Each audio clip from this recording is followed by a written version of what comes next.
Hello दोस्तों, आज हम सीखेंगे प्रेगनेंसी अल्ट्रासाउंड रिपोर्ट के बारे में। यहाँ इस रिपोर्ट में देखिए क्या क्या बातें लिखी होती हैं।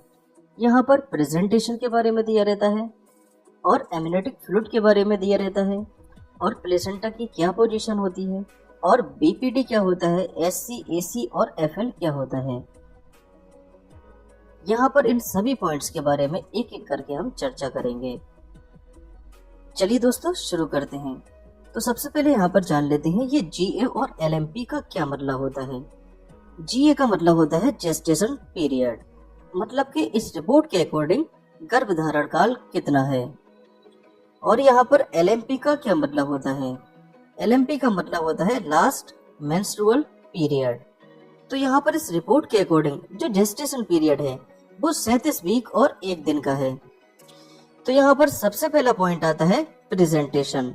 तो प्रेजेंटेशन यहाँ पर लिखा है, देखिए सिफेलिक। इसका क्या मतलब होता है।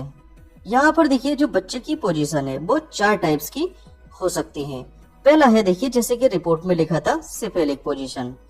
दूसरा आता है देखिए ब्रिज पोजीशन। तीसरा आता है ऑब्लिक और चौथा आता है ट्रांसवर्स। तो सिफेलिक पोजीशन क्या होती है। देखिए जब बच्चे का सर जब यूट्रस के मुंह मतलब के सर्विक्स की तरफ होता है तो इसको हम सिफेलिक पोजीशन के नाम से जानते हैं। और सिफेलिक पोजीशन की जो एंटी पोजीशन होती है, जो अपोजिट पोजीशन होती है, उसको हम ब्रिज पोजीशन के नाम से जानते हैं। अगर देखिए बच्चेदानी में बच्चा तिरछा है तो इसको हम ऑब्लिक पोजीशन के नाम से जानते हैं। और बच्चेदानी में बच्चे की पोजीशन कुछ इस टाइप से है तो इसको हम ट्रांसवर्स पोजीशन के नाम से जानते हैं। नेक्स्ट आता है फीटल मूवमेंट। तो बच्चे की जो हरकत है, जो फीटस का मूवमेंट है वो प्रेजेंट है। इसका मतलब बच्चा यहाँ पर जिंदा है। और यहाँ पर नेक्स्ट आता है लिक्विड।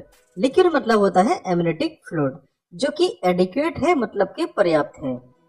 तो यहाँ पर एमनियोटिक फ्लूइड को एमनियोटिक फ्लूइड इंडेक्स के रूप में मापा जाता है, जिसको हम शॉर्ट फॉर्म में एएफआई के नाम से जानते हैं।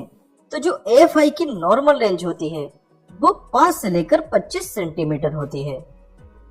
तो यहाँ पर यूट्रस मतलब के बच्चेदानी के अंदर होता है एमनियोटिक सैक, जिसमें भरा होता है एमनियोटिक फ्लूइड, और इसी के अंदर जो है बच्चा तैरता रहता है।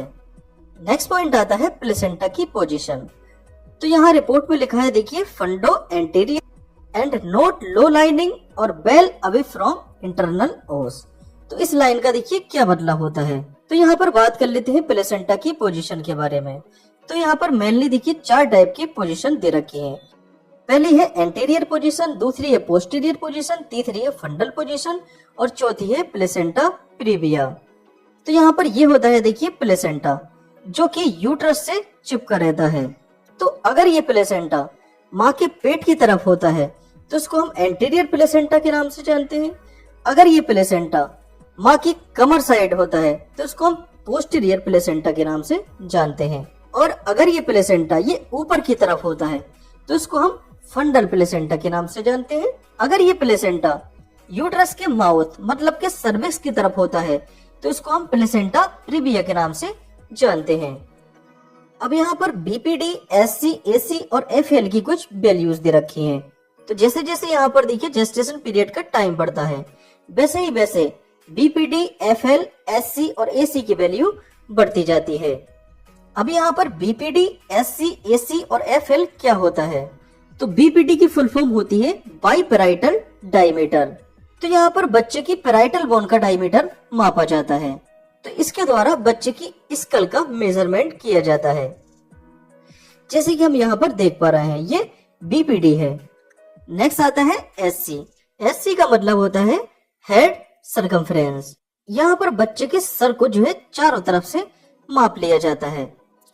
नेक्स्ट आता है एसी।